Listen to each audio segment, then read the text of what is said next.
reinforce attention for women who are victims of violence, and at the same time it has enacted legislation with a gender focus and worked on it in the area of labor and social policies. It is also promoting shared responsibility with a more fair distribution of tasks in terms of care.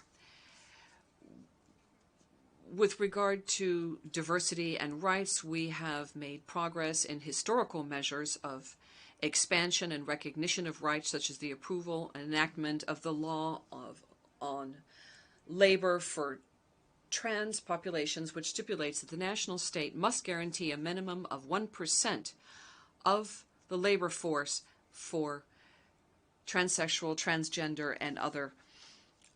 And the decree provides for the emission of national documents, identity documents that would recognize non-binary identities.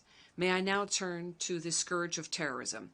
Argentina would like to highlight the work of the Office of the United Nations Against Terrorism and in its support of states in applying the global strategy, irrespective of respecting of international law and human rights, international humanitarian law, and the international law of refugees. 27 years after the attack on the Mutual Association of Argentine Israelis, we see a continuation of the policy that began in this area in 2003 and which continued subsequently to require the authorities of the Islamic Republic of Iran to cooperate with the legal authorities in Argentina to make progress in the investigation of the attack. We would reiterate our request to the international community to meet with the requirements set forth in the red cells, the Interpol, and the possible presence of an accused on their territories, something that Argentina has never stopped claiming. Colleagues from around the world, with regard to the Summit on Food Systems, an event which I would like to applaud, I must say that the topic, in my view, is of the greatest importance, not just for Argentina, but for all of us, given our condition of producers and exporters of healthy food, nutritious food for the entire world.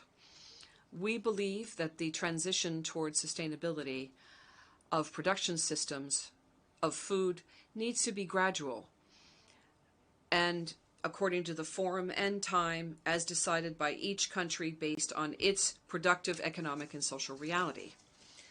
There is no single model for development that serves all nations of the world, so it is key to have an inclusive vision of sustainability for food systems with solutions that are adapted to the realities on the ground, social needs, and with the backing of sound scientific evidence. Finally, I would now like to turn to a topic which is of the greatest importance for our nation. The Republic of Argentina reaffirms its right of legitimate sovereignty, which are unavoidable with regard to the Malvina Islands, Georgia to the south, Sandwich to the south, and the surrounding maritime space, which are part of the Argentine national territory. These territories are currently illegally occupied by the United Kingdom and have been for some 188 years now. There is no reason, except the intention of the United Kingdom, to maintain the clearly colonial and illegitimate situation so that a bilateral dialogue on the Malvinas issue is not resumed.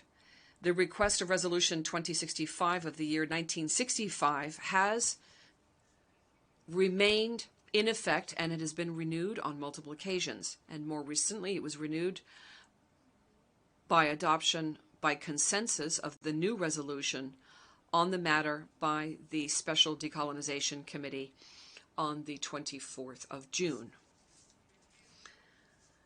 The United Kingdom persists with its attitude of refusing to hear the call for a renewal of negotiations with regard to the disputed territory, and has exacerbated the dispute by calls for the illegal exploitation and unilateral exploitation of renewable natural resources and non-renewable resources in the area, action which runs contrary to Resolution 31/49 of this Assembly.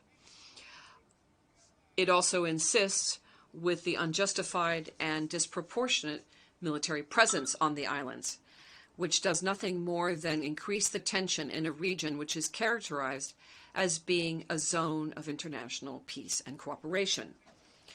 We have requested that the Secretary General renew his efforts in his mission of good offices as commended to him by this organization.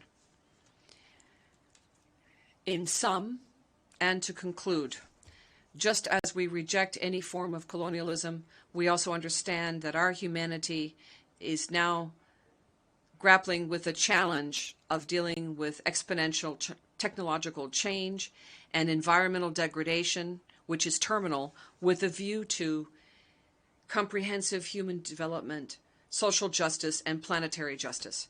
It is not an option. It's either we stand in solidarity or we become extinct. The triple pandemic that I mentioned at the beginning is something we can only emerge from with bold leadership, with innovative ideas and projects that will make it possible for us to make sure that it is just a fantasy. The hands of the clock are speeding up. There's no time to be lost. It's now or never. History will judge us, not by our words, but by our actions. Thank you. And we've been watching live the statements of Argentine President Alberto Fernandez as part of the high-level general debate of the 76th session of the United Nations General Assembly. The Argentine president stressed the need for financial systems that ensure that poorer nations are not overburdened by debt. He also noted the need to work towards the fulfillment of the Sustainable Development Goals. Fernandez underlined that the COVID-19 crisis is a crisis of humankind, resulting in further exclusion of minorities, and called to take this opportunity to build fairer and more just societies. In addition, the Argentine head of state referred to the moves to promote gender equality in Argentina, including the legalization of abortion and protection for LGBTQ communities. He concluded by reiterating Argentine sovereignty over the Malvinas and Sandwich Islands.